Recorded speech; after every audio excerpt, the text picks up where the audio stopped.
Hello বন্ধুরা, আবার চলে আসলাম সোনার সংসার পূর্ণিমাতে। দেখো, আমি কাজকর্ম সেরে পৌষ সংক্রান্তির দিন ছিল, সেদিনকে আমাকে যেতে বলেছিল আমার ভাইয়ের বাড়িতে সকাল সকাল, ওদের বাড়িতে অনুষ্ঠান করবে বলে। দেখো, সকালবেলা উঠে ঘুম থেকে গোপালকে জাগিয়ে দিল। দুটো গোপাল, যেহেতু ওদের জাগিয়ে দিয়ে গোপাল স্নান করিয়ে দেবে, যেহেতু সংক্রান্তির দিন, ওই জন্য আগেই স্নান করিয়ে দেবে। দেখো, দুজনকে বসিয়েছে একটা থালার মধ্যে, স্নান করিয়ে দিল দুজনকেই। দুটো গোপালকেই স্নান করিয়ে সাজিয়ে বসিয়ে দেবে।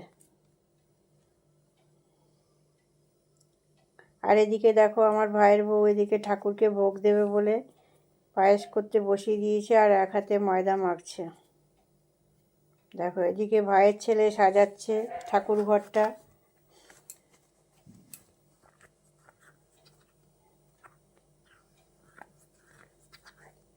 কিভাবে সাজাচ্ছে দেখো, আর কি কি ঠাকুর আছে এখানে।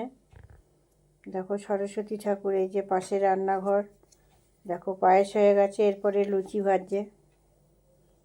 যেহেতু পায়েসের সাথে শুধু পায়েস দেবে না বলে লুচি আর পায়েস ভোগ দেবে গোপালকে।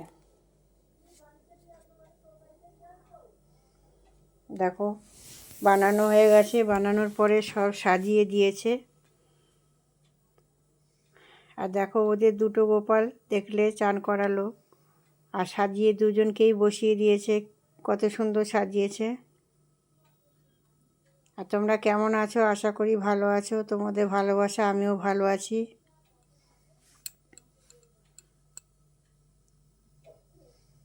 আর দেখো, এখানে লোকনাথ ঠাকুর, ওদের প্রতিষ্ঠা করা পাথরের লোকনাথ ঠাকুর। আর এখানে দেখো, গুরুদেব আছে, কালী আছে, এখানে মা লক্ষ্মী,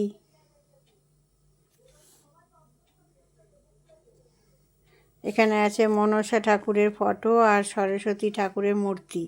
যেহেতু ওরা সরস্বতী পুজো করে, তাই এক বছর রাখতে হয়, তাই সরস্বতী পুজো ঠাকুরটাও রেখে দিয়েছে। যেহেতু এক বছরের ঠাকুর আনবে, তারপরে সেই ঠাকুরটাকে রেখে আসবে গাছের তলায়। যদি ভালো লেগে থাকে, লাইক করবে, শেয়ার করবে, কমেন্ট করবে, সাবস্ক্রাইব করতে ভুলো না, ঘন্টাটা বাজিয়ে দিও। এটা হলো আমার ভাইয়ের বাড়ির গোপাল উৎসব পৌষ সংক্রান্তির।